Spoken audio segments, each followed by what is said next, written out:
Hey, listeners, this is Shane, one of your hosts for RecLess. We're excited to be back for season four. We have new guests, a growing audience, and a new opportunity sponsorships. So if you would like to be featured or highlighted in a future episode, reach out to us at recklesspod@gmail.com. Once again, that is recklesspod@gmail.com. For everyone else, make sure you're following us on our social media. We're on Facebook, Instagram, and LinkedIn. Have a chance to interact with Tom and Jay. Hell, I may even thumbs up something you say. So, to keep up with all the latest news and all of our stupid shenanigans, make sure you're following us. All right, now on with the show.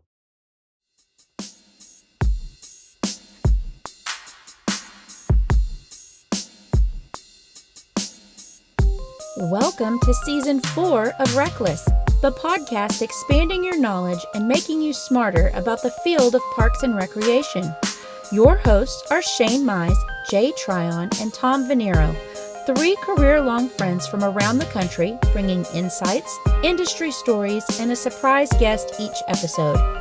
Thanks for swinging by. We're glad you're here. This is RecLess.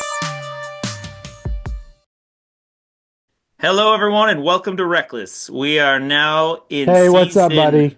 4, episode 4. Just trying to fuck with this opening. Shane's done this 2 weeks in a row now, and both times I think I've come out unflappable, but it's still screwed up my rhythm, and now they have to hear me talk about nothing. So, anyhow, welcome everyone to our little show called RecLess, as we take you on our journey of Parks and Recreation through the lens of 3 professionals throughout the country and a guest or guest. As always, and I guess that was the term we used to use, I should say, as usual, joined with my fellow hosts, Shane Mize and Jay Tryon. How you doing today, guys? What's up? What's going on, guys? Happy to be here. Yeah, it is, Friday, February 21st. Pretty miserable where I'm from right now. The snow is about 2 feet high. I heard North Carolina got some snow recently too, a couple inches. It shut down the whole state. Is that accurate? We had a snow day for the kids on Wednesday, and then our late arrival yesterday. So yeah, it definitely impacts everything, and we didn't even get an inch. So it was more for the ice because the temperature was just below freezing, and it did rain and snow a little bit, but it just didn't stick. So yeah, it shuts everything down, even if the thought of snow is coming. Those are great days for kids, though, right? Y'all remember when you got up that morning, your parents said, "Hey, school's canceled," and you're like, "This is the best fucking day of my life." They called school closed at 5 o'clock the day before, and it hadn't started yet. It wasn't going to start till the next day, but they just do it in such caution. Yeah. So they didn't even have to wake up and find out. They knew when they went to bed they weren't going to school. Nice. Being season 4 also, I think we had a little drop on the beginning of this episode about some sponsorship opportunities coming out. So really exciting news for those of you who got a chance to check that out at the beginning of the episode. We look forward to having some more information soon, and reach out to us if you're interested. Last week was a pretty special episode for me. I had Trey Mancini was our guest, and he is a brother of a good friend of mine who lives in the area, who lives really close to us, and that would be Katie Pettinari and her husband Giuseppe Pettinari. And Trey is a professional baseball player, spent the majority of his career for the Baltimore Orioles, and is now with the Diamondbacks this year. We had a great conversation, and at part of that conversation, we did talk about my connection and how that was through the Pettinaries. I think we've talked a little bit about partnerships and how important those are, but maybe we haven't dove into the weeds of maybe a specific partnership that we have. I want to give them a little more credit than I have, maybe of just dropping a line here about them making a great sausage. And then, of course, Sausage King. Yes, the Sausage Kings, not of Chicago. Now, who was that? That's the Polka King. Anyway, cool partnership that we have with a local deli, meat shop, and pizzeria, and that's Pettinaries. They have done a lot for the community. This is a family-owned business that's been around for, I believe, almost 40 years. And Katie and Giuseppe are our age. They took over the business about 5 years ago from his father. They were one of my neighbors. We moved in at our previous house and they lived right across the street. I think it was kind of one of those situations where it's like, man, some things do happen for a reason maybe. And like, I would have never met them if we didn't move into that house. They took over ownership and operation of the store, and it's made it so much and really ingrained themselves in the community. And the partnerships that they've made, not only with us, but with other groups, have been just very impactful and also really fun. And they're great at getting their name out there. It's a breath of fresh air to have a group like that in the community. And so, a couple things that we do with them that I feel are a little unique and fun to us. And then I'd like for you to share an example if you have one that you'd like to highlight, one of your maybe local business. It could be a larger business too.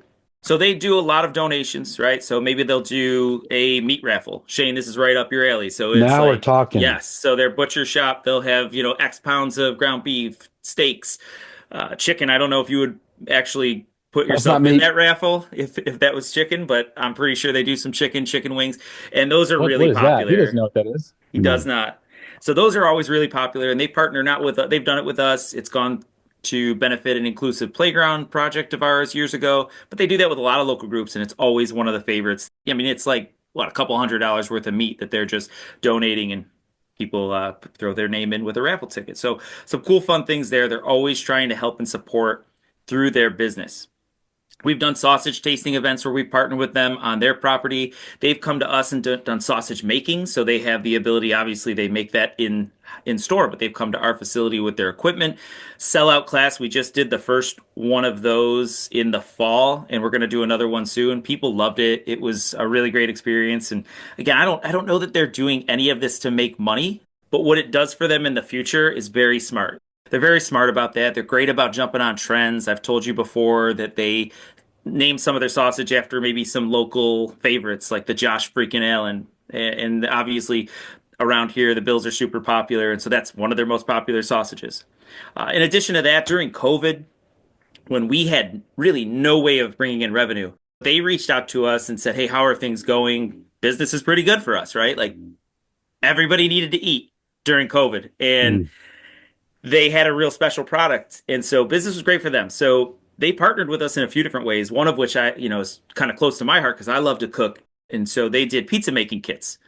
And they provided us with 100 pizza making kits, donated them to us, and allowed us to sell them to the community, put the kits together, and then we picked them up, and the individuals would register for their kit or kits, and then pick them up from us. And then we took it a step further and made it a video contest. I put together, it's out there somewhere, don't go looking for it, a tutorial of my pizza making, which has changed completely since then. I'm actually embarrassed by it, but I threw that out there. And then we get a bunch of kids and families who would submit their videos. And it was a modest fundraiser for us, but at a time when we literally had no way of bringing in revenue. It was very early in COVID. And then most recently, just again, them being clever, they're masters of social media.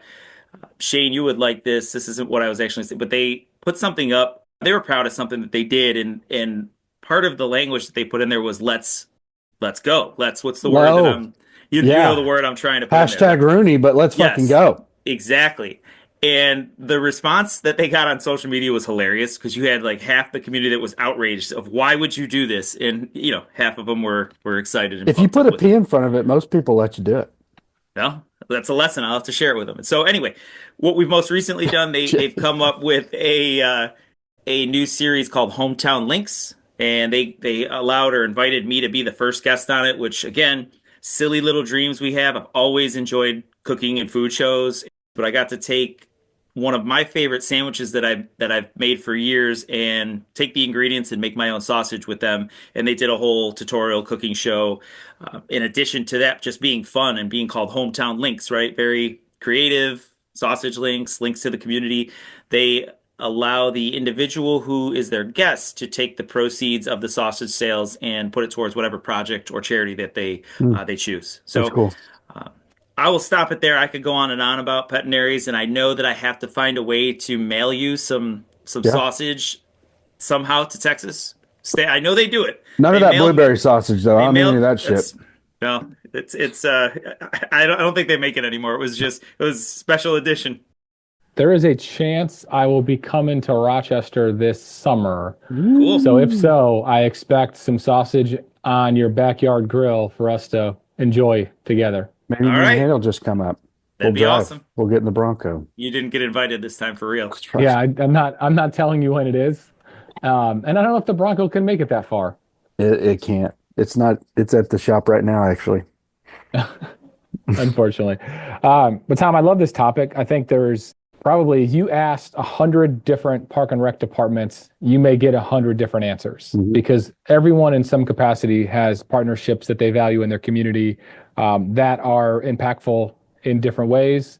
And we all do that, but we all have our ability to partner with a variety of different folks. And the answers, all come down to the same result, making a difference and making sure that we're striving to serve our communities, but also getting more people involved. So the first thing that came to mind for us here in Concord is we're partnering with a nonprofit in several of our bond projects that we're working on called Willow's Wish. And we are adding adult size changing tables in our bathrooms. And like I said, it's a local nonprofit that this couple that is from the area, their child was born with a rare condition. And if you've ever seen an adult size changing table, it's actually really incredible. I think when people think of a changing table, you think of a typical one you see in a bathroom at a restaurant or any sort of locker room, and it's just a small size for a baby, for maybe a newborn or an infant or a small toddler. But these adult size changing tables, if you have a young child or that's turning into a teenager or a young adult, they're not going to fit on that changing table. And they're actually motorized. So they go up and down through a motor. Oh, cool. So depending on the weight of the child, if you don't have the ability to lift them up, this can lift them up for them. So we've added one at one of our parks that's going to open up in April. We have another one going into another park that's going to have a splash pad in our first fully inclusive playground. So it's been really impactful having these conversations with Mark and his family about what this is going to do, not only for their family, but for others in the community and others that, once they've gotten word of this, that are going to travel to our park because otherwise they may not have been able to come to this park if they need to use a changing table or need to, change for going into the splash pad. That may not as be accessible or as easy to do with a child or a teenager or a young adult. So that's something that we haven't opened it up yet because the park's not done yet, but it is an example of us partnering with a local nonprofit that I know what the potential will be. And I know that Mark and his family is so excited about it. And I just can't wait to see how it's going to reach other families that may not know about it yet. But once we have our ribbon cutting and once we have our grand opening, it's just going to kind of flood the gates of people knowing that we're providing these opportunities that may not have been there in the past or be at other facilities in the region. That's really cool. I think when you think of, Jay's absolutely right. When you think of partnerships, they come in all different forms and fashions, right? So you have service oriented. We work with the Rotary a lot. That's a national group. That's probably not unlike a lot of other folks that might work with a local Rotary or service group. We also have groups that are unique to Pflugerville. There's a group called Backpack Friends, and they actually make sure they're stuffing kids' backpacks and school supplies and things, but they make sure there's a food element because they know there are times that kids don't get a meal unless they're at school. And so they're worried about childhood hunger and when are these kids eating when they're not at school. And so, we work with groups like that.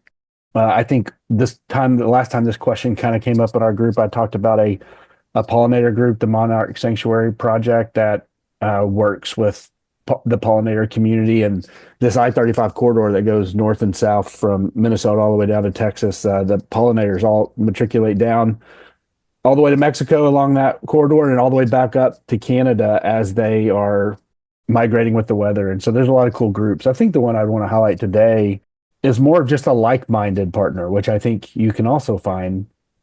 This is a small landscape architectural firm that I actually discovered through an RFQ process when I was in Hutto. I didn't select them at the time, but I kept an eye on them. Got to know Jonathan and Brent and his team, their team at 1619 really well. 1619 Studios is the group. And I was just real impressed with what they were doing, even though it was for the most part on a small scale. And started working with them on small projects. And ultimately, and I don't know how y'all do it, but when you do a park, you either have a landscape architect in-house or you rely on a landscape architect for that project. And what I have found that I don't like about that is if you don't have a landscape architect in-house, and we don't, every landscape architect's eye is different. So, I have the lake project and I have this landscape firm, and then I bring in another group and I have this firm. And so I have some really cool firms I'm working with, but the sense of what they're doing is different. So ultimately, a couple of years ago, we reached out to 1619 and liked some of the work we were doing with them on some of these one-off projects and said, would you be our LA retainer? And they gave us an incredible rate where they're on retainer now for us. And what they've done is just really standardized what we do in our park system, where it all kind of looks not the same in a bad way, but it all looks uniformed in a good way, where if you go into any type of design, you're like, oh, that's a Pflugerville park. That design, I've seen that design other places repeating in the park system. And they are, like I said, like-minded partners. They've started to go to TRAPS, which is our Texas Rec and Park Society. They were never a vendor previously, and now they're starting to go to TRAPS. They're pursuing other cities, obviously, and they're getting other contracts, but you're seeing them grow in the industry, which is really cool. And we work together on things like Parking Day, which is a national initiative where you take sections of concrete and usually a parking lot, and you make them a park for a day, so you can start to highlight placemaking opportunities and areas where what parks do for quality of life. And we've partnered with them and have done some really cool initiatives on Parking Day and some tree giveaways and some of the swag I make, some of those giveaways, and they did some really cool stuff as well. They have a great eye for things. They really care about the industry, and it's been great getting to work with them, getting to know them more, and to see them grow in our industry. And there's a financial benefits to both sides in working with them, but I think that's a good partnership as well. So yes, Studio 1619 is a great group for us. I really love the concept of how the answer would be so different for everybody who asked, and you all pretty much just between the three answers had proved that. I think a really good example of, we're looking at a nonprofit, you're looking at an actual landscape architect group that is a business, but it's a great partnership. They did that Stonehill Park that we talked about a couple weeks back, the mural court. Okay. Yeah. Cool. Well, what's really great is, first of all, Shane, I asked you for one partnership and you said about 6 at the beginning, and then the one I want to highlight. So you cheated once again, and you stole a lot of our time, but you didn't give us the opportunity to share as well. I do what I want. Aside from that, you did true. such a great, yeah, that is true. Aside from that, you all did such a great job. I did not anticipate how well your answers would tie into our guest today. So Maybe we already know who it is. you might, Right. do you? No. Jonathan Wagner, come on down, 1619. All right. So our guest today, everyone, I'm excited for. It's going to be a great conversation. Well, let's just start with saying we all know the guest, I believe. I think you might know the guest. And Boy, they are you've backed that up. We all know the guest, I believe. I think you might know the guest. I think you might, maybe not. Now Last one, yes. Wow. The So, full back We're going pedal. downhill here quick. we are talking about a YPN alum. We like This those. individual has worked and reside currently in I guess what you would be called barley and hops country. It's Like very Germany? vague. No, like, U.S. country, part of this Okay. country. All right. They are a very, very large or big Midwest state sports fan. And so there's a lot of Midwest states, right? So it Boy. didn't really give you much there. This intro sucks. This guest is very much into the outdoors and traveling. Okay. Ironically, I think I may have mentioned this at the end of the Matt Corusona episode. This is our second guest that has had some real experience with state association management. So that is crazy how that happens every once in a while. I met this individual in Las Vegas, and I was paired with them through the Take a Student or Young Professional to Lunch program. Long time ago. That was a long time ago. It was a long time ago. What a beautiful initiative. This individual is a watch aficionado. Nothing? Come on. There's one person I know that is a watch aficionado, so I think I know who it is. I don't All know right. any watch This aficionados. individual has been in a room where the three of us had been an integral part I know who it is. in a session that we all took part in Yeah, about the podcast. about the podcast. a fellow podcaster, AI. the current PlayCore professional development manager, the king of self-branding, the original AI. Welcome, Anthony Iracki. All right. What up, what up, what up? What's up? I've been waiting He for does this always have a one. really nice watch. I will say that. You definitely have a lot of watches that I've seen that have been impressive. So that gave it away for me. I would All have right. never thought about the watch. We talked, and I talked a lot about these clues because we knew this more specific, or like if I said Milwaukee or Grand Rapids, or we were talking about Samsung the Pug. All right, we That's were right. talking about That's if I right. went that deep, that you would have gotten it pretty quick. So we were trying to keep you guessing there, and the watch was what did it for Jay. Or that my Def- wife worries about him all the time. It's true. It's true. From a distance. She Yeah. lights a candle for him all the time. So Yeah. Anthony, I need it, man. Somebody's got to be looking out for me. Who knows what I'll get up to? well, thank you for joining us. How you been doing, man? I'm good. I'm excited to be here. Yeah, things are going really good. It's actually finally, you can't see out my back window, but it's finally a nice sunny day in Michigan. I'm on the Same. side of the lake that gets a lot of lake effect, snow and cold weather. So it's been a bit gloomy, but other than that, life's been good. It's been a good week in Chattanooga. It's about 70 and sunny down there. There you Every go. now and then I fly through Charlotte, so I'll wave to you next time, Jay, when I'm passing through the airport over there. if you have a layover, just give me a ring. I know that might work out pretty well in the future. But yeah, no, I'm happy. Yeah, hopefully my podcast voice is still good. It's been a minute since I've done one of these, so Look at Little out that. of practice. That's okay. So, all right. So, we talked a lot about what some of what you do. You're also, we didn't mention part of the YPN fam. I didn't want to Mhm. say that because that could have obviously given it away too. But at the end, I had mentioned at least what I call you is the king of self-branding and branding in general. You have taught me a lot about branding, and I want to start there. We don't talk a lot about brand, and where I was in our intro question, in addition to the great work that Pet and Aries does, they are amazing at self-branding and getting their name out. And that's kind of where I was going with, hey, they do a lot. Sometimes it really isn't going to pay the dividend today, but it's going to pay that dividend tomorrow. You, I feel like, are just so great at that.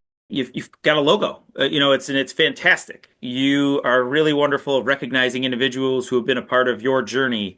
You sent me a letter. I think it was before the holidays, and it was a nice little handwritten letter, and it had your logo sticker on the back. Mhm. Immediately knew who it was from without even opening it, right? And just a great subtle touch. You've done a lot with that, and we definitely don't give it enough attention. I honestly believe that getting yourself out there and just owning who you are is really what I've learned from you in my journey of getting myself out, right? And between you and Nile Bot, and that's some really good company to be in, like that, Mhm. there's a brand there, right? You've got your Mhm. own Anthony Iracki AI brand. When I first met you, I don't think that was really where you were at 100%, like, oh, brand, you know what I mean? Mhm. It's evolved. How did you get to that point? Where did you take such a interest in that branding piece, and how has it impacted your journey? That's a good question, and we could dive pretty deep on this one. The thing is, at the end of the day, it's personal branding, and I say this in the presentation I used to do quite a bit, that a lot of it is reputation management. And I realized that a long time ago that people are they're going to build an opinion about you whether you want them to or not, right? You pass by somebody, people tend to give thoughts, what they're wearing, how they act, their demeanor, tone of voice, presentations, all the stuff that you see people, it's just human nature to form an opinion based on first impressions and things of that nature. And so, I'm somebody that when I talk about my why and that personal branding story, it was always really important to me to reflect on my past history, how important parks were in my development growing up and what they meant to me in the spaces that we all create, and knowing that the work I do now, especially in professional development, helps individuals become better park and rec professionals so they can create those spaces for somebody out there like my younger self who needs it, right? It's always been my driving force, but I realize, unfortunately, through some challenging workplaces in my past, quite honestly, that just at times, we say you can let the work speak for itself. And I think there's a lot of power in that, but sometimes you need a little bit more than the work just speaking for itself. Sometimes you need to really kind of take control of the narrative and the story and make sure that when people are thinking about you or what's going on, that that's a true reflection of who you are and they're having conversations about you that you want them to have, right? And so I knew what my beliefs were, my strengths and my values. And so it really started way back in the 20 teens when I was on LinkedIn. And I don't think a lot of park and rec professionals are really using LinkedIn in this capacity back then, but a lot of people in B2B sales and marketing talked about this concept of personal branding. What is your brand and what do you stand for and how do you want people to know you? In an industry that was a lot more competitive and a lot more engaging and interchangeable with just the people that you would interact with. And so I thought that's kind of cool. What do I want that to look like for me? And so I just started experimenting on LinkedIn with things that I learned about message, tone, sharing articles that I related to, starting to write, starting to be involved with, different podcasts or writing for NRPA or even something I tried a little bit before one of our conferences. I think before Baltimore, I would wear that old YPN shirt for Wisconsin that we had. And I would always like make sure my picture had it so that people would see it. And then I remember when I got to conference in Baltimore, like people recognized that first. I mean, obviously I'm tall, they would see it through the crowd, but that was the first thing they noticed. So they'd come talk to me and be like, oh, I saw what you posted on LinkedIn with that article, X, Y, and Z. I thought it was really good. And then the whole thing with, kind of passive networking built out with people that would listen to a podcast. And you guys are probably experiencing this now. Somebody might come back to you and talk to you about something that was a year ago, or your guest even. Hey, yeah. I just listened to this. I want to reach out. Same thing with writing articles and things of that nature. And so it really intrigued me and I was really inspired by it and thought, okay, now I feel like people are starting to see who I am. I've done some trial and error with this. I've seen kind of what works, what doesn't work, what maybe is like a little bit too much and over the top, and then also what could be amplified a little bit more. And that's where that whole idea for that conversation really started. And so it was a conversation about networking, but how can you really elevate networking to the next level and turn it more into, like I would like to say, a contact sport, right? So I stopped carrying business cards because I would take somebody else's and I would be the first person to reach out or just find people and continue that conversation.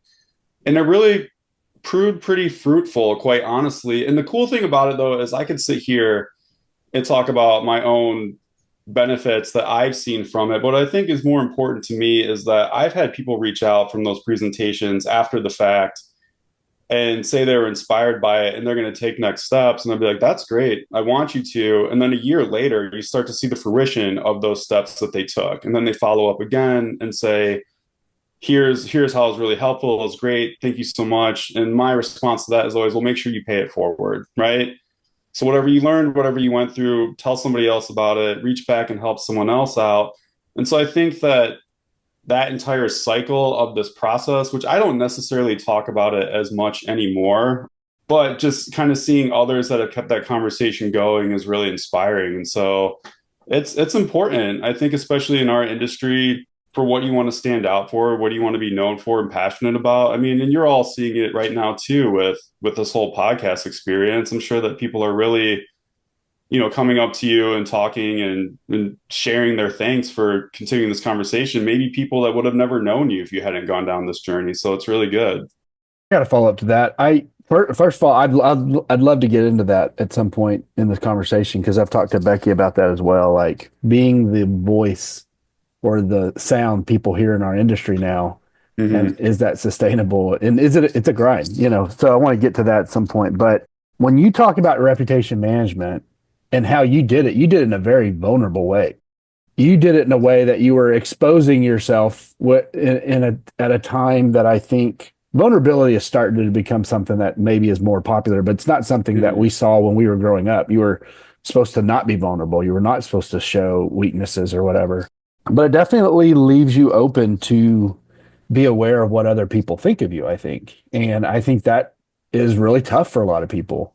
And can get in your head in such a way that it might then, poison's not the word I'm looking for, but it does start to drive how you act or interact next because you're basing your feedback off of things you've potentially heard, but maybe that was only from a specific group of population. So I'd love to hear you talk a little bit more about exposing yourself vulnerability wise and how you allowed that you to still be true to who you were and not given any type of social pressures potentially that people pushed back or didn't agree with what you said, you know. I mean, so that kind of goes back to some of the stuff that I talk about when I talk about my why, so to speak. So I was always been the biggest, always been the tallest, most heavyset kid in school, right? I was always standing out whether I wanted to or not. And I think that as a child, that drew some challenges with, bullying, name calling, being kind of picked on a little bit.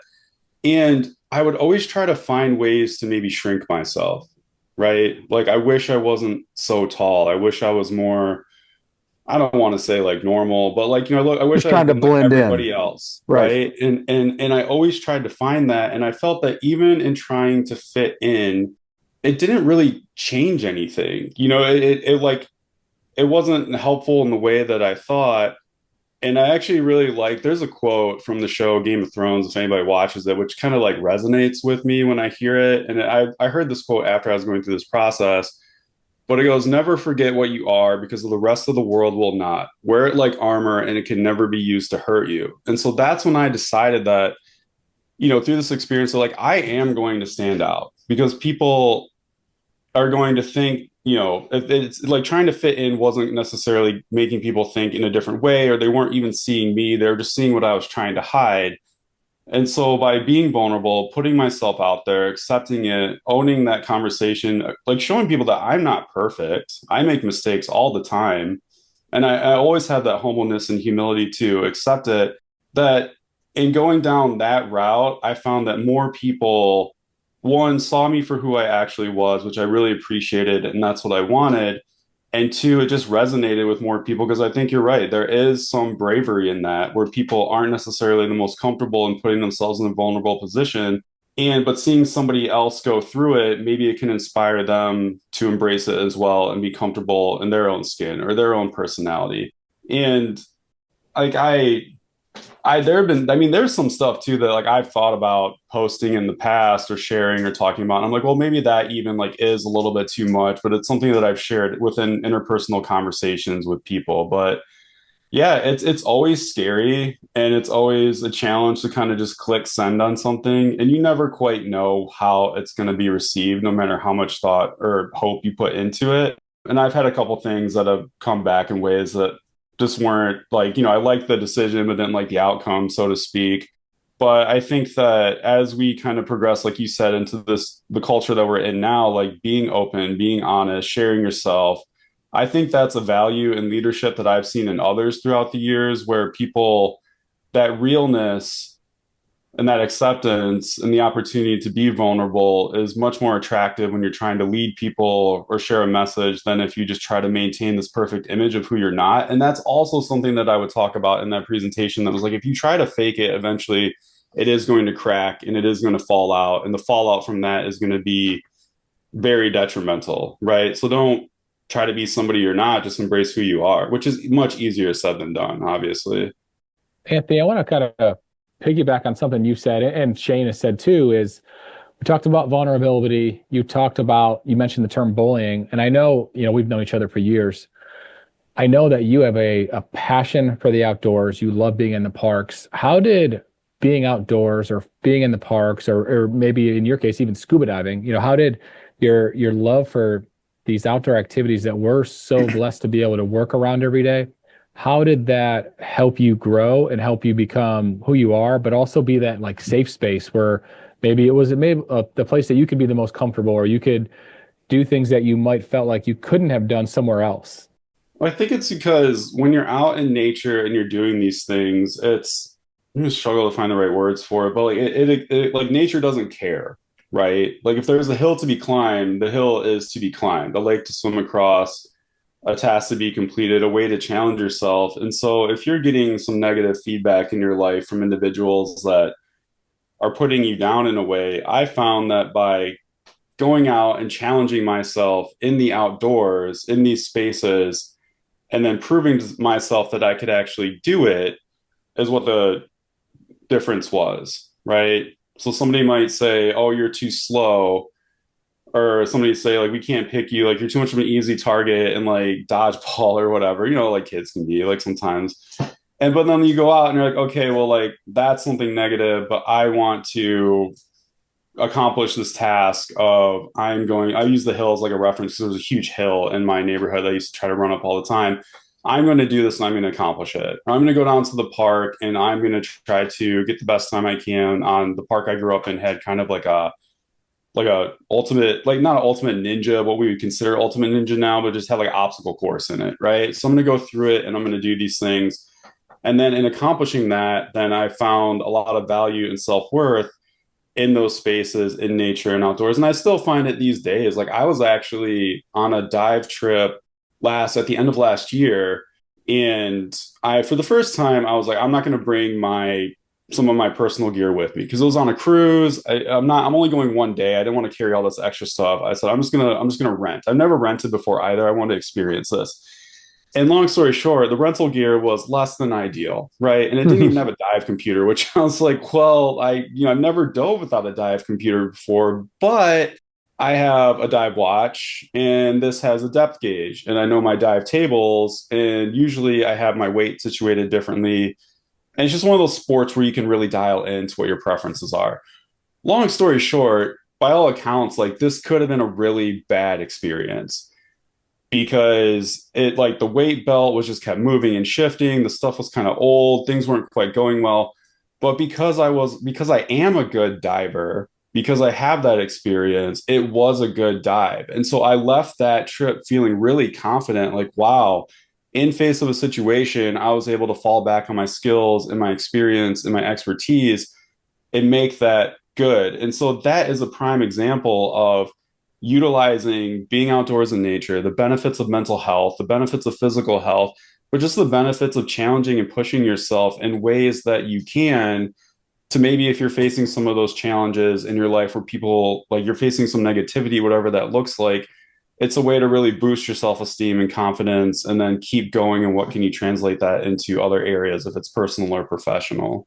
Appreciate you sharing that and how it's almost as if the outdoors and nature, and I think this might be common for a lot of us out there if they have their passion, right? But Mm-hmm. the nature and the outdoors for you have kind of can bring you to Jay's point of his question to bring you peace and balance. Mm-hmm.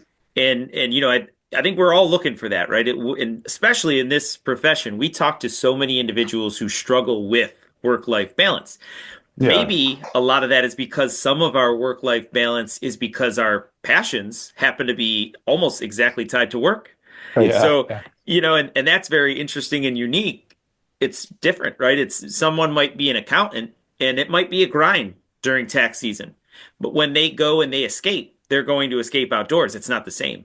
Right. Our grind might be running trails, parks, facilities, and then our piece, we're trying to go out and be in parks and trails because that's our passion, right? So for you in your journey, I want you to tell us a little bit about that. What you have, which is also very unique, right? You've gone from the practitioner side to state associated management to now working in the side of the field that you would maybe call a corporation with PlayCore. And when we had talked prior to the show, just to kind of get our bearing on today's discussion, you had brought to me a concept of greater outdoor recreation ecosystem. I want you to tell us a little bit about that and how your transition and your journey through all of those stages, right? Like, I mean, not a lot of people even know that there are opportunities to be in state associations, which we talked with Matt. They don't maybe know that there's so many opportunities, and you're obviously your personal branding helped you with that and finding those opportunities. But right now, working with PlayCore, yeah, I know you're doing a lot of education pieces, but you're kind of living and working your passion. Talk a little bit about that and that concept that you had introduced me to earlier. Yeah, so I do. So on my blog, anthonyandparks.com, you find it. Mhm. Personal branding, right there. Yeah, personal Plug. branding. Hashtag. Well, my tagline is Parks and Recreation at the intersection of personal and professional. And I've always embraced that. And I think that one of the cool things about our industry is that it is a grind, but you also have this unique opportunity to kind of weave your hobbies into and your interests into your day-to-day work should you want to, right? When I was a programmer in the city of Milwaukee, I mean, I'll be completely honest with you, and I've always been honest with people about this, is that I would find something I wanted to learn about, and I would track down somebody doing that class, and then I would put it into our recreation guide, right? That's pretty impressive that you can, or, the opportunity to go forward with that. And so I think just sometimes kind of embracing that part of our industry, if you're a professional and trying to find that balance, is how do you weave that balance in and out? And even with like scuba diving, like I was able to plan some stuff around one of my community centers as well, get involved with the dive shop, and then ultimately keep offering those classes for them so that, I could continue to be engaged and then, expand that to others as well. So that's a really a cool part of our industry. But to get back to your other question about the greater outdoor recreation ecosystem, so this is actually an interesting thing that's kind of popped up to me lately. And I don't think I'm exceptionally unique in witnessing this, but if you take a look at outdoor recreation as a whole, something that working at PlayCore has exposed me to is there's all these industries that are adjacent to Parks and Rec. So when I started with PlayCore, and PlayCore is very involved in the park and rec industry, don't get me wrong, but then I started learning about landscape architects, US Play Coalition, Children in Nature Network, all these other different like school-based education curriculum, fitness, all these things that exist. And so then when you expand on that in the outdoor recreation industry, that's when you start to see, okay, so how do we all fit in? You have municipal parks and rec, you have the national park system, you have corporations, you have groups like PlayCore that are, service provider, you've got like Patagonia, you've got REI, you've got all these different things that are out there. I think sometimes we tend to be a little bit siloed. And so, something even NRPA just put out that career in parks and recreation video recently as an opportunity to kind of showcase what a career could look like in parks and recreation. Well, sometimes people aren't necessarily fully aware of that because they tend to look a little bit more at, I'm young, I want to be an influencer, or I'm in photography or marketing or video editing, and I want to be more involved with the greater outdoors, right? Or I want to run kayaking trips down the Colorado River, or I want to lead hiking groups across the Appalachian Mountains. These are the things that I want to do. And those are fantastic things to, champion and want to be a part of, but you can lead a hiking group through your local county park system. You can lead a kayaking trip right here in Ottawa County down the Grand River and take people out to Lake Michigan. You can hone your skills doing some digital media and marketing stuff at your local park and rec agency. And so the way it all fits together is really intriguing to me. And I think it's intriguing to me as well, too, because my career has weaved throughout this outdoor recreation space. I started a nonprofit, YMCA, nonprofit recreation provider doing aquatics. And then as I moved through my career, something that was always adjacent was professional development. So if it was internally, aquatics has a strong PD component to it. But then you navigate over to Milwaukee Recreation, and I'm on the professional development committee for our entire department in that agency. Then I get involved with Wisconsin Park and Rec Association. Then I get involved with NRPA. Then I find a real passion in this. And then I weave over to a state association. Now I'm doing just strictly training and professional development. And then now I'm with PlayCore doing the same thing, just at a different level, but I'm also providing professional development and training to people outside of parks and recreation agencies, but they're all within the same ecosystem of outdoor rec. And so I think as we think about careers and guidance, and, Tom, you have that very powerful tool that you put together about the roadmap and what that can look like. I seem to have found myself at a level where when I'm looking down at the playground still, but it's just shifting every single time that I look at it. And so it's really a fun topic and an interesting topic. And I think that, especially in the era that we're in now, where I know that you've seen some pretty big layoffs of some big corporate groups like REI. I know they cut a lot of their experience programs. You see even the national park system, like people are, whatever's happening there, you're going to see a lot more people coming into the space that are going to be looking for opportunities to continue still working in outdoor recreation. Well, then what does that look like if you want to get involved? So now, Jay, like what can Mecklenburg County offer these people that were maybe no longer able to work through those groups that they were previously a part of? What's happening in Texas? What's happening in New York State? And I think we're going to start to see this kind of blend together a little bit more. And I've even had some conversations. I had a conversation with a young woman down in Chattanooga. She was working for the department down there. She was looking to grow, develop. We talked about the whole branding thing and everything that went into it. And then she was able to ultimately land a position doing what she loved with community outreach, but she's with Rumpel now. And it's like, Mm. well, you're still engaging in your passion. You're still in the outdoor recreation space. It's just now you're on a different side of it, but the park itself remains the same and you're helping people engage with it. Ruppel's a outdoor blanket Yeah. manufacturer, right? Yeah. Yeah. I think they use like recycled materials and all that cool stuff. Anthony, let So, me ask you a question. There may not be a clear answer to this, but you mentioned the state association, you mentioned PlayCore, you mentioned, just you've always had some involvement in some capacity with professional development in any job you've ever been. And that's both from a professional doing it and also like taking it in. Like we all seek professional development.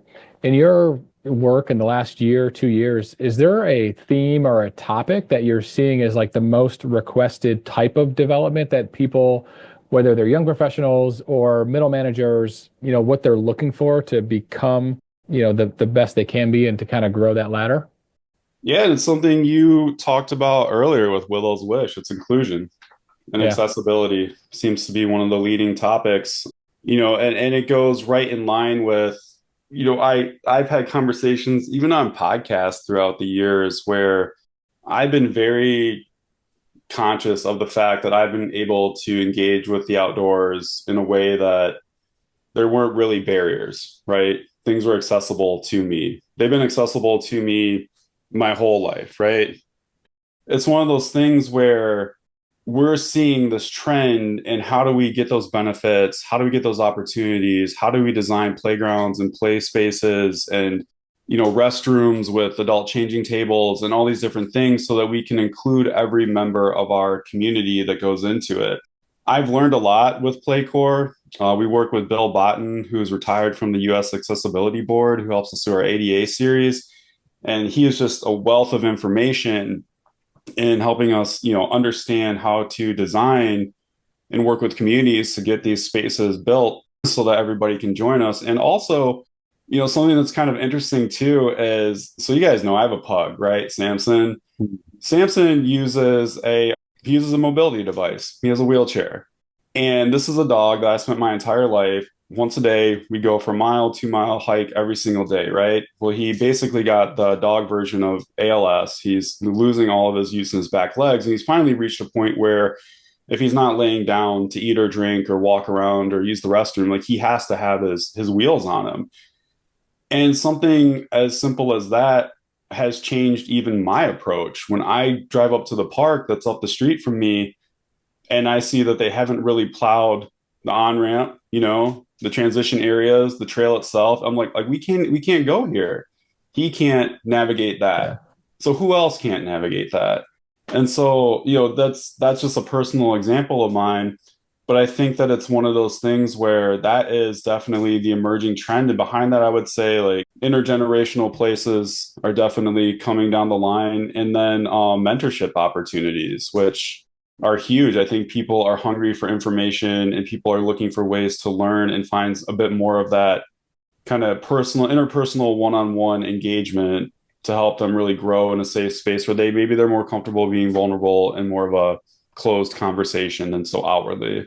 So, not to get into, we've never been a political podcast, and I don't think we want to start to be one. But you did mention inclusion, and we know the current leadership is doing away with some DEI type enforcement, and I think in some ways that probably makes not so much city government, maybe not even county governments, or maybe not even state governments. I think it does affect the federal level, but I think it probably, like NRPA's got their pillars, and some of our pillars have things that if we're enforcing one of these pillars and now we're being told that those initiatives are no longer valid, and enforcing those potentially could even make some legal repercussions. Are you hearing from anyone that is worried when you're talking about inclusion or some of those things? Are you hearing anybody that's worrying about trying to navigate next steps? Are we just folks that we're going to continue to do what we do, but maybe we won't use the language to lean in heavily to the reason why we do it? Or are you hearing anything from all the different agencies you work with? I haven't personally heard. I know everybody's trying to navigate this a little bit differently. I mean, we have as part of our like community vitality framework, DEI is one of the indicators that we use for some of our trainings and whatnot as well too. And we do use the word inclusion and accessibility quite a bit, and a lot of it primarily has to do with accessible spaces and design and things of that nature. So in terms of what other people are going through in their communities, at my level, I have not. I've mainly only heard potentially, like you said, with NRPA, they've had to kind of take a look at a couple things, but it hasn't Sure. really been something that's come across quite a bit. So I would love to ask what I was talking about a little earlier with you if I cut Tom off, but something that something I probably took for granted that you and Becky and others that were in this podcast space were dealing with, but it's not something that we had ever thought of until we started doing it, is the responsibility you feel to the industry to have elevated conversations and to keep those going. I mean, you heard our origin story. There wasn't a lot of altruism to it. We wanted to help break. We wanted to hang out with each other. It was a buddy cast. It was a fun way to have some fun conversations with people. But I heard someone that we all know tell me one time that we are the voice in the head of a lot of park and rec professionals. They hear us when they're driving to work or when they're driving home from work. And at the time, I don't know if I put a lot of stock in that, but then anecdotally, we hear a lot from people that say that's absolutely, I can't wait till the next season opens up, or I've got a long road trip and I want to listen to all these episodes. And even if it's almost like secondhand smoke, right? So not only are we in some people's heads, but then even if the people that they co-work with aren't listening to us, the conversation is, I heard this on RecLess. What do you think? And so now it's spurring conversation. And I think that's something growing into our fourth season now. We're trying to be very responsible of that, try to have these hard conversations, trying to make sure it's not always just superficial in what we're talking about. You, Becky, I even think maybe people that travel around as professional speakers, Andy Frizzoli, Neelay, others, have had the weight of that on you for long periods of time. It feels like a grind in some ways. How was it for you? When you talk about your podcast voice, do you miss it a little bit? Is it tough to stay relevant long term and to always continue to be pushing the envelope? Are you happy that maybe you're outside of the podcast spotlight right now? that's an interesting question. That's a nice way of saying stupid question, Shane. That's not a stupid question. I'm trying to formulate my answer. So, I'll give you credit. You guys, as someone that's hosted a podcast before, I know the grind especially with just like finding guests. Like you're on season 4, however many episodes, like that in itself is impressive. To kind of just keep that up, and that as many people that you can bring on and keep having conversations. It's a passion project, and I think that you guys started. It was interesting when we did the presentation at NRPA, because we were all so different in how we got here, right? Like there was this kind of formulated way, and then our friends in Minnesota, like they had to go through this process, and they have a studio, and you guys were like, yeah, like we got together, we're doing it, we're rolling with it. And I think that whatever works for everybody is what works. And now you kind of see like, oh, this thing that we started, that was a fun way to have a conversation between us and our friends. Now there's a responsibility that goes into it, right? So now you're feeling what you described as the weight of people are hearing that you're the voice of the industry, right? So that's something to be mindful of. And I think that especially as somebody that's been out there for quite a while and put themselves out there, is like, yeah, you have to do a little bit more reflection. You have to be a little bit more mindful of your words. You have to understand that, what you say might not resonate with everybody and things might be different. But the thing that always kind of drove me and still drives me is the fact that like you have a message that you feel needs to be delivered. You have a story to tell. You saw a gap and you're filling it. And people are responding to that in a positive way. And so that's showing you that this is something that was needed, right? And so if you overthink it, right, and you try to like bring it all down, and like you have to do all this stuff and everything that goes into it, I think that ultimately that might be detrimental, because Shane, you and I are the same. I think we kind of like to build a ship as we're sailing on it, right? Like when I did the leadership development program in Michigan before I left, if somebody would have sat down with me and said, you need to have all this planned out before we can launch, it probably would have never got off the ground. Right. And was it perfect at the end? No. But was it beneficial? Yes. And is there time to improve? Always. You can always improve something. So I think, as you guys are going through the space, a level of humbleness, a level of gratefulness, I think a level of recognizing that responsibility and ways that you can elevate it and ways that you can take control of that and maybe enhance the show or be a little different or continue the message that you want to have, that's really a great place to be in. I mean, my advice would be, don't lose yourself, which I don't think any of you would, but don't lose yourself. And like you see people that lose themselves in the fame, so to speak, right? Egos can get big, things can happen. Jay. Right. That's what we're all worried about. Yeah, Jay is going to be the rock star. You know what I mean? Like, Hashtag holdout Jay. Holdout Jay. Jay's Justin Timberlake. Like, Right. it's just, it's like Jackson 5. Like, you never know what's going to happen, right? Keep the band together. Keep going forward. He's 2 weeks from dyeing his hair. Everyone knows it. If I am Justin Timberlake, I just want to know who Shane is. That's all I want to know. Isn't there a chubby one? I'm the chubby one. Whoever that one was. Is it JC or who knows? I don't know. It's fun, Joey though. Fatone. That's right. That's who I am. I would just like meet with like thankfulness, right? You're like, wow, this is really cool that people enjoy this and I respect it. Yeah, and I don't first of all, I don't want to think we're the voice of the industry, but I think for certain people we are what's driving their thought process. They go into work, they leave work, and outside of work, what they're getting from the industry is potentially our podcast and then potentially what they do at a state or national level. But not everyone gets to go to state or national conferences. And so yeah. It's an interesting world to be in. And I've had people come up to and say, man, I listened to your podcast and it's great. And every time it's like, hey, that's really cool. Thank you. I really appreciate that. But as that builds up, you start to think, wow, there's a lot of people that rely on this stupid little podcast, and they like it. And we want to make sure that we vanguard it and protect it and that it's something that continues to matter to people as long as it can. But there's a lot of responsibility, it feels like, in that from time to time. Well, remember what I said in that session that we did? At the end of the day, you have to be. You said something like it would never make it. This isn't going to work out. Yeah, I was like, we asked them because actually, like, Court couldn't be here. That's right. That's right. Nah, I mean, like, as long as like you're your first listener and you're still proud of it and you still respect it and it's still a good message, then it's going to resonate out there. I think you guys are on the right track with everything. So I appreciate that, Anthony. And I don't think that's what Shane was asking about. Don't tie my name to that. Can't even tell us apart. I can't. I usually merge the names. That's right. Yeah. Shane or Shay, whatever. But I don't think Shane was looking for a pat on the back, at all. But I do appreciate the words, and people like you and Becky kind of paved that way. And I remember when your podcasts were kind of coming out, it was so new, right? It was so new for individuals, and to really kind of set the stage for individuals, and it's not an easy.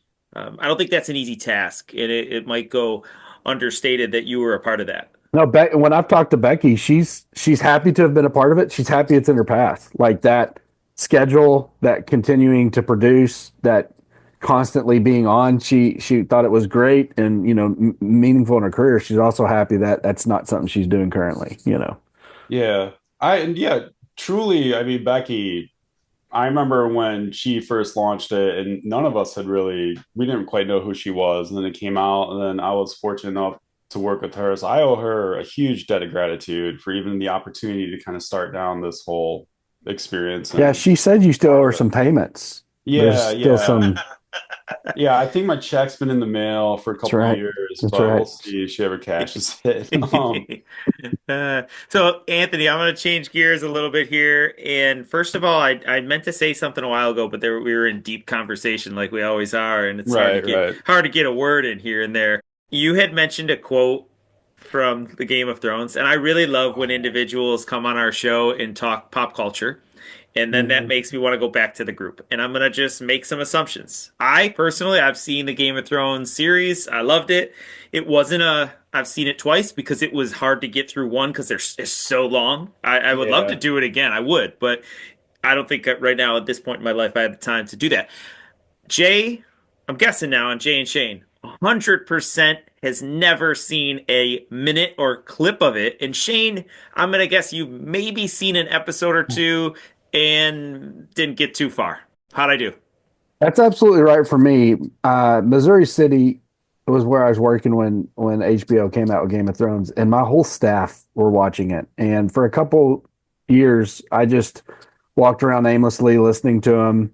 And I finally just said, I'm going to do it. I'm driving these kids like Jay is now. I was at a time in my life where I'm driving a kid to practice, and I'm sitting there for an hour and a half. And I said, I'm just going to try a couple episodes. I couldn't. I didn't get through the first season. I was just like, what the fuck is going All on? right, one for one. Yeah. So part of me wants to completely lie to you and be like, I'm a fanatic. I've watched every single episode, but no, I can't do that. You are correct. Never seen a minute of it. Two for two. You talk with a guy or guys for 75 episodes and you start to know them a little bit. That's right. All Yeah. right. All right. So Anthony, I got one more question for you that I was kind of wanting to talk about a little bit. And we've talked a lot about your career journey. And when you originally moved to Michigan for the M Parks job, Mhm. by the way, I got a chance to visit Michigan and your conference last year. You had just recently left for PlayCore at the time, but they had retained you contractually to help them carry out the conference, right? Yeah. I just want to give a shout out that you treat your guests and speakers just amazingly. I felt like you guys were really there to serve, and you had a really great group of people there. I felt honored to be there with the Hegrenesses and Bobby Nances of the world. So that was a really great show, and I just wanted to put that out there. But either way, when you took that position, and then of course now as professional development manager in PlayCore, I remember talking to you when you were at M Parks, and I feel like it was based on your personal branding, your love for the professional development part of this profession, like the perfect fit for you.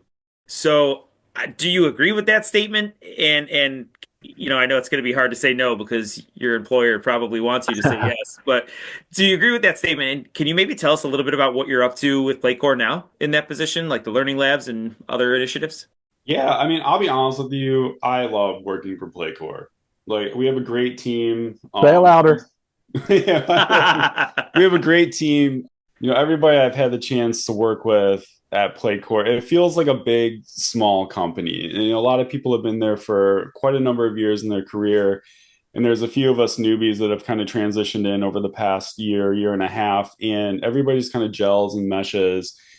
And it's such an interesting opportunity because, for PlayCore, we are a family of brands, right? So Game Time, Play and Park Structures, we have Shade, we have surfacing, we have bleachers, we have dog parks, we have all this stuff, really a turnkey solution to, building out these recreational spaces and just the commitment to building out and designing inclusive spaces as well. So it's been a really fun journey. I love the city of Chattanooga. When I go down there and visit, I tell everybody that when I go, I stay at the Hotel Clemens. It's cool because it was a former like loft area condos that this place bought, and then they took all the condos and now it's a kind of a long stay hotel. But they tend to always give me the same room, so it feels like I have a condo in the city when I go there, which is kind of neat. Nice. Right downtown, similar size to Grand Rapids where I'm at, on the river, Blue Bridge, outdoor recreation. Everybody's really nice. Great food scene, Tom, if you're ever down there. I'm going to give you some recommendations. And so it's been going really well. And it's just a chance, like I said, to kind of work with these adjacent industries outside of parks and recreation. And so, when you walk into the expo hall at some of the big state associations or NRPA, PlayCore's right there. We're there, our family brand surrounds us. We've got a lot going on, but just the opportunity to, what's going on in the world of landscape architecture, what's going on with, the world of play coalition and this like school-based play and childcare and the Children of Nature Network and all these different things. And so the opportunity to expand outside of that. And so, we're working on some really cool initiatives right now. We have a series with Bill Botten about going beyond the ADA standards. The next couple that we're going to do are going to be actually panel discussions. We're getting a little bit more into panel, bringing individuals in to have conversations about special events or conversations about therapeutic recreation, just really giving people that perspective on ways to engage with your community and all of your community members, right? How can you be more inclusive even just in the booth that you have? So say RecLess set up a booth at an expo hall, right? How can you be more inclusive to everybody? How could you even potentially make this podcast for people that are listening or watching online? Those are things that we explore at PlayCore. I don't know if you noticed that if you ever come on to our webinars, like I would start this for anybody watching by saying I'm a white male in a white polo with glasses and dark hair and a goatee, so that somebody who I have might have noticed a that. visual impairment will know who's talking to them, right? And these are all the different elements that we dive into. And so I think that that's something I've really enjoyed. Jay, earlier you talked about the adult changing tables. I noticed when we were on our cruise that Disney had those, and those are things I maybe wouldn't have been Oh mindful boy. of before. But it's just like, okay, so like these are the ways that we're expanding, and these are the potentially the voices, the people that are listening to us, and that's translating into that being built. Because yeah, Tom, you're a huge Disney guy. I mean, like on one of our upcoming webinars, there's somebody with that Disney email address, right? So these are the groups that find value in the information that we put out. And I think that that's really phenomenal to be a part of it. And I have the opportunity, now that I've been there a year or two, I have the opportunity to kind of pound the pavement again, so to speak. And so, Shane, to your point about earlier, I did take a bit of a step back. I wasn't hosting a podcast. I've been a guest on a few. I haven't really been out presenting and speaking quite a bit as I was learning my new job. But there's an opportunity to get back out there to these different state associations, different conference groups, and talk about some of our work that we do. But also I've given the opportunity to develop new material. And so I'm like, okay, so like what if my new perspective, with my experience, with the resources that I have, what are some new trainings that I can develop that I can start to get back out there and talk and have these conversations? And so that's really exciting also. So I think, that's something that, to your earlier comment, like you might find yourself in a place with RecLess where maybe you guys have been producing so much, well, maybe you do take a season off just to kind of recalibrate and see what's coming and see what you can learn and what you can develop, and then come out with something that's a little bit different as well, or just an expansion and growth on what you have right now. So it's going well. I encourage everybody here. I'll plug it, right? Yeah, so we got coming down the line. So education.playcore.com. Free complimentary CEUs for anybody that's a landscape architect. A lot of our stuff for park and rec professionals, free CEUs, and we also have some stuff that's out there for therapeutic rec specialists as well. So I think that we're moving the needle, and I'm happy to be there. And it's been a journey, like I said, from nonprofit recreation to municipal rec to state association management, and now to a group, so to speak, the corporate side of things with PlayCore. But throughout all of that change in my career, it's been a consistent feeling of just giving back to the community and the professionals that serve those communities. You've had a really impressive journey. I've always loved following along, and also the team you have at PlayCore. I've gotten a chance to meet a lot of them, and they're just a passionate group of people. So I could completely believe what you're kind of saying about that feel you have when you're a part of that team. That's a great opportunity for you, and hopefully a lot of other individuals get to experience that wherever they're working. Was Yeah. That's not it's not always the case. Was that Disney email tom@disney.com or Disney So lover for life at tom.com? so Because that's different. so we were gonna play a new game today, but since Anthony mentioned Disney Cruise and the Disney email, we're just gonna shift and talk more Disney. So Yeah, that's Shane, all right. buckle up. Yeah. All right. Just kidding. Just kidding. We could talk offline about that, but we are gonna play a new game. I'm super excited. So I don't know if this one how it's gonna go. We have no idea, but here we go. Here are the rules, guys. Uh-oh. There are no rules. Anthony, traditionally we do a rapid fire, but we know a lot about you, and knowing that you're as good as you are at the personal branding, I'm sure a lot of our listeners know a lot about you, and we've talked a little bit about, real cool plug though, Anthony recently got married and recently turned 40. So this was a big year for Anthony, and since we're not doing rapid fire, I just wanted to mention some of those fun facts about you. Oh, thank you. Yes, One of those was a lot congratulations. cooler than the other, let me tell you. Yeah, I remember We turning won't 40. tell your wife. So I think I said this earlier in the show. It's February 21st. When this hits, we will be in March. Does anybody here follow the big dance? Follow March Madness? Anybody? Jay? Absolutely. Anthony? Yeah, Little bit? usually the first round for Okay. fun. Yeah. Shane, I know the I'm all in. the Mize household does a pretty awesome household. I mean, you have a family of 18, so you guys do Right. this whole you that's all you need is your family and It's household called to a do a bracket litter. challenge. Yeah. Yes, you And have a litter. yeah, we've been doing a Mize bracket challenge for 15, 16 years now. So Okay, so here's my game of the episode. We're gonna start today and we're gonna finish it with our listeners. I've developed, and we're again, gonna I took the start what? liberty. We're gonna start the game today and it's gonna get finished with our listeners. Just listen All to right. the directions. Gosh, yeah, this I couldn't imagine instructing him. He was born to be a director. How are So the either listeners way, starting it? they're not. They're gonna finish it. That's not what he said. God. All right, so we're doing Parks and Rec You're just trying to throw them March off. Madness. Parks and Rec March Madness. I have taken the liberty because I didn't ask for any input. This is what I went with my gut and my I guess my own brain of creating a Sweet 16. You Okay. all here today, the four of us are going to get that down to the Elite 8 and we are going to have our listeners participate in a poll to get us to the Parks and Rec champion. This is going to be 4 brackets in the Sweet 16. This is like Park Madness. It is Park Madness. And so, you know what are the brackets usually like? North, west, south, and east? Is that what they usually do? Yeah, you're a big follower. Well, Big anyway, fan here, folks. Big fan. we've got our 4 regions, and it is parks, Okay. region 1, facilities, region Okay. 2, events, region 3, and programs, Okay. region 4. Our one right. seed Where's the in play-in parks. games? Our one seed. Yeah, the play-in games already happened. We're already at the Sweet 16. Okay. Keep up. Try to keep up.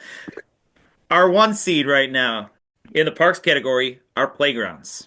That is the one seed. Going up against the 4 seed, spray parks. 2 seed, trail systems. Going against the 3 seed, dog parks. Okay. Now we're moving over and down to the facilities category. The 1 seed are your traditional community centers.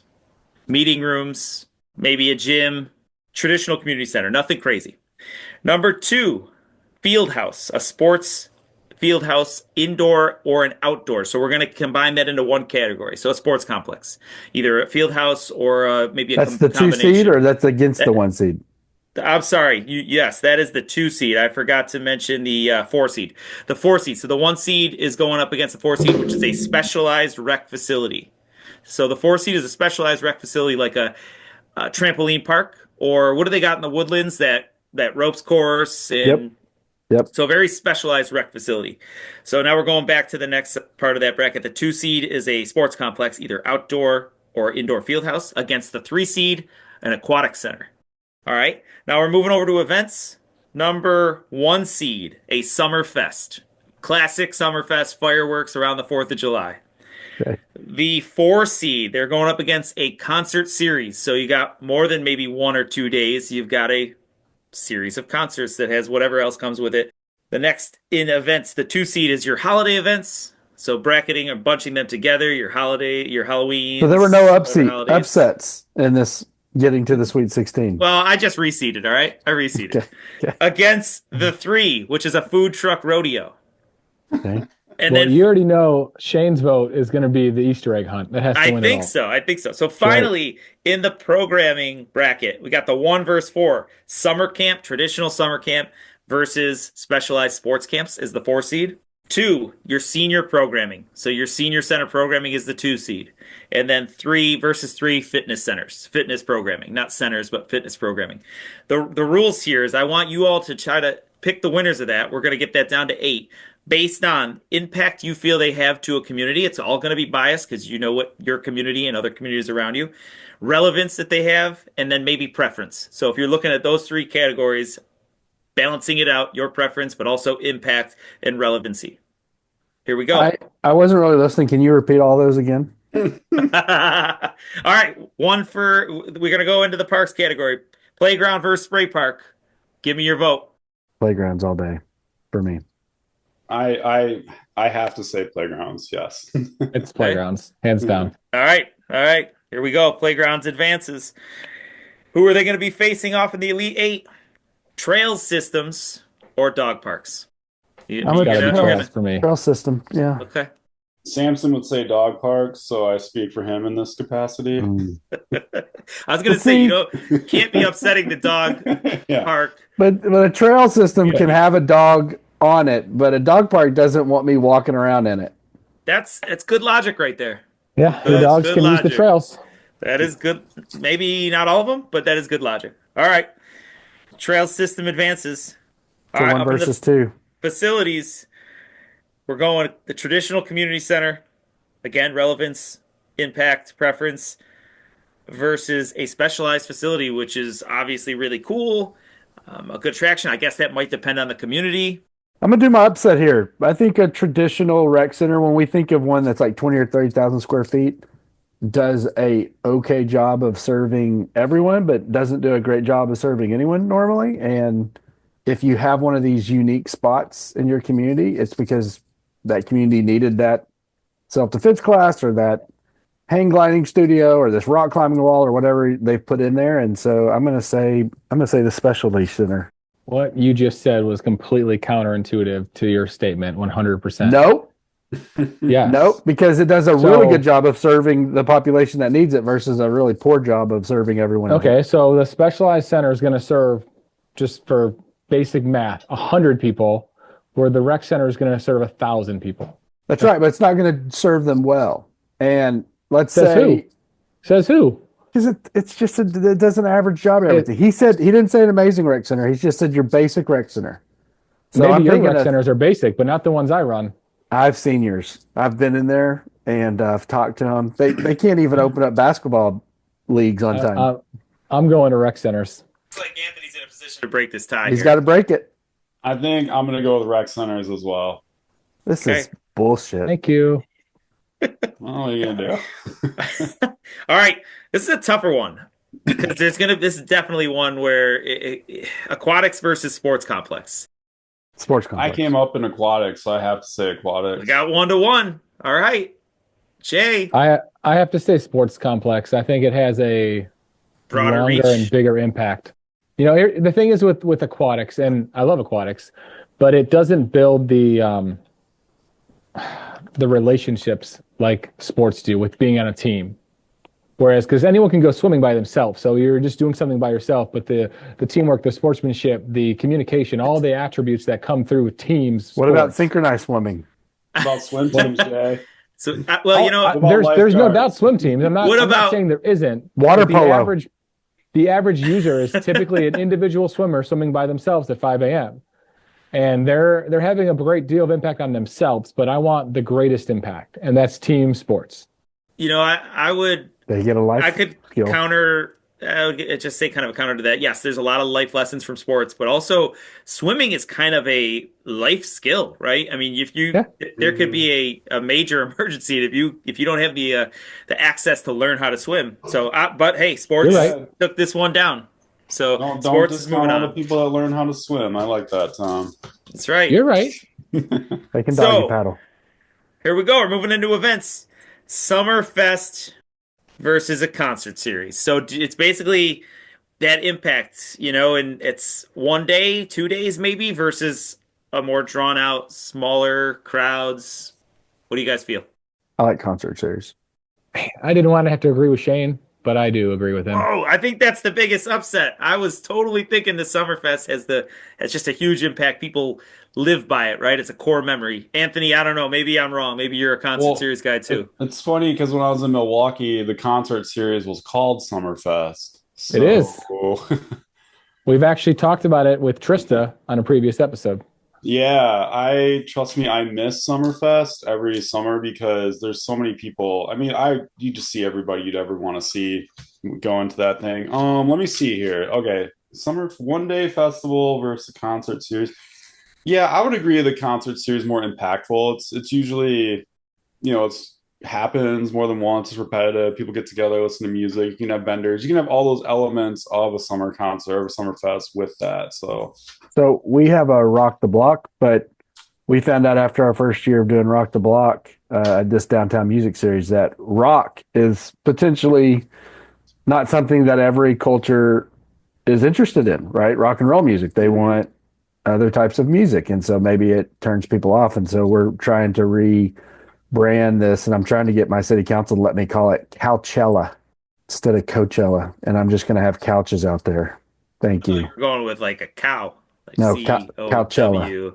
I Okay. thought you were also going with Kyle just because of your The passion for goats and goats, all the yes, other. yeah. Yep. Mhm. I'm trying to get couches out in downtown. If we talk Yeah. a lot Bring about, your couch. obviously, if we talk a lot about Parks and Rec on this show, and then of course maybe a close second is food, and then maybe some pop culture. For whatever reason, animals in zoos they got to be a distant fourth, but they're up there. For sure. All right. I do love my zoos. Possums? Do you find cows in zoos? Porcupines? Yeah, I think so. Petting zoos. There's a lot of times there's a farm animal aspect of it with petting zoos. So yes, Okay, it's potentially there. See, there you go. All right, let's finish up the events bracket here. We got the holiday events versus a food truck rodeo, and that is a tough one for me because of food versus tradition. But I'm not voting. My vote doesn't count today. I'd say holiday events because you can have food trucks at your Yep. holiday event. Fair. Yeah, I think it's not even close. It's holiday events. Okay. Yeah, I'm not going to argue that. I'd agree. It's a dumb game, by the way. Oh, now I don't want to finish it. Nice All shirt, right. though. Programs. Yeah, I wore that so you wouldn't call my game dumb, and didn't work. So Didn't work. Take it off. I'm gonna burn that. Programs bracket. Here we go. Summer camps. This is interesting because Shane and Jay kind of differed on something similar to this earlier, but just the basic summer camp versus specialized sports camps. I would vote for basic summer camp. You're going to reach more people. I would agree with that too. Well, But Shane, doesn't matter what I think. it's a then, does dumb it? game, but your vote doesn't matter. It never has. No. We do want to hear it though. I think Do we? I think there's something to the specialized. Obviously, summer camp's great, but summer camps could be provided by a church or a parent or other provider. But I think those specialized camps are something that it takes another level. So And give an experience to the individuals, maybe that it's targeted, right? All right, and then this is going to be a tough one. This is going to be tough to go against or to pick one way or another. Is but it? the senior programs? I mean, I don't know if you could pick against the senior population. That's what I'm saying, and I don't have to vote. But senior programs or fitness programs, and I know you can have fitness programs in the senior center, but I'm talking specifically the senior center portion of a operation versus the fitness program portion. You're talking life and health, or you're talking individuals who might be lonely, who might need assistance with meals on limited income. How do you choose? They're both life and health, man. They are. Well, here, maybe I should bring it. If I vote against seniors, they'll forget eventually. So And you're the closest one in this group to being a senior. I am. It's So I true. think you have to start that. It's true. You're getting there. I would say fitness. Fitness advances. I would say fitness advances because even seniors, if you didn't have a senior program, but you had a program where seniors could walk, do chair yoga, I think that's going to be very valuable to them. And all the other types of senior type activities, pickleball. I don't know what seniors do. So I'm going to put Anthony on the spot and make him be the deciding factor and go with seniors, not because of Anthony wanting to be on the spot. I actually do think you can do fitness without programming. Like I go for run. I run regularly, and I don't need a fitness center. I don't need a gym. I don't need a facility. Senior center, senior activities, you need that. You can't really do everything by yourself. So I would say the senior side of it is more valuable. Well, the seniors can't do the things that you can do, though, right? They might not necessarily be able to run or even access those facilities. But if you had a fitness location that they could do chair yoga or whatever, for those same reasons. So you just are going in favor of what I said. Seniors. Nope. Fitness classes that can be done. So Now everyone has the privilege of having their own gym in their garage, Jay. That's right. I mean, you point. could. It's a good Anybody point. can make space. Depends how big it is. We don't have that AD money, I guess. That Concord money. Okay, Anthony, what do you think? I haven't put this much. I'm gonna say seniors just because I ran a senior center and it was like one of the most fun I've ever had in my career. So Well, I enjoyed that game despite Shane's, and I had some anticipation that the three of you would have some pretty differing opinions, which absolutely there was a couple sweeps, but I don't think there was a sweep. Yeah, there wasn't many, right? Was it just playgrounds? was the only sweep, I think. And for some reason, concert series. Yeah, concert series. So, Mhm. all right, we're going to take the Elite Eight to the public. Playgrounds versus trail systems in the parks. Your rec community centers versus sports complexes in the facilities bracket. And then for the events, concerts versus holiday events and programs, summer camp versus senior programs or senior centers. So we're going to see what people feel about that. All right, guys. Anthony, thank you for the time today. I appreciate it. I've been looking forward to having a conversation with you with these two guys for a while now, so we appreciate it. Yeah, it's been a journey. So, no, I'm just kidding. It's been a lot of fun. I appreciate it. Thanks, bud. Good to have you on. Yeah, definitely. I'm glad to be here and I look forward to when it launches. Keep me posted. Thanks, Sounds good. Anthony. All right, we'll do, man. See We'll you, talk to bud. you soon. See ya. AI, the That was original great. AI. The original AI. Always good to have a YP enter in our group. Yeah, he has got a very unique and interesting story, right? And the perspective is we certainly don't talk about that a lot, right? And I really enjoyed really hitting on some of those topics that I don't know. I believe there's a lot of value in what we talked about, obviously in the entire show, but earlier where people talk about their self-image and how they're projecting themselves and that journey there sometimes it's a battle, right? Yeah. And how you internally really work around that, whether it's attending just a conference, getting up and speaking in front of someone, or projecting yourself on social media. It made me think of a quote that I pulled up, and I didn't really get a chance to ask Anthony about it, but Game of it's by, Thrones. no, it's by an author, Michael Greco, that says, "We are not who we think we are. We are not who they think we are. We are who we think they think we are." And so, we're always focused on how we're perceived. We react to that, not so much, I guess, passionately pursuing who we think we are. So I think Anthony's a deep dude. He's always great to have a good conversation with, and it was good to have him on today. Yeah, that was a lot of fun. He's definitely had some unique experiences and been in different areas, but in a way, they've all tied together and been impactful for, both the communities he served, but also for him to grow and be able to make a bigger impact on a larger scale. So it's pretty neat to see that progression. What's cool about our YPN fam is we've been able to see each other grow, and Anthony's one of those that we've seen a lot of growth in over all of our time together. Talking about Yeah. once again getting married this year, finding he's kind of like Matt on a previous episode. He's got this. There's not very many jobs out there like PlayCore for somebody where he is basically now a professional development professional. That's kind of what he does, and he's done it well for a long time. And it's cool that he's found a niche. Agreed. So, guys, we are 4 episodes in, and before we say farewell to everybody, Farewell, everybody. Was that Michael Greco? See ya. Yeah. Yeah. Yeah. It sounded, that quote, it hurts your brain. It sounds very familiar to a White Goodman quote. Are either of you familiar with White Goodman? White Goodman? Yeah, White. White, W-I-T.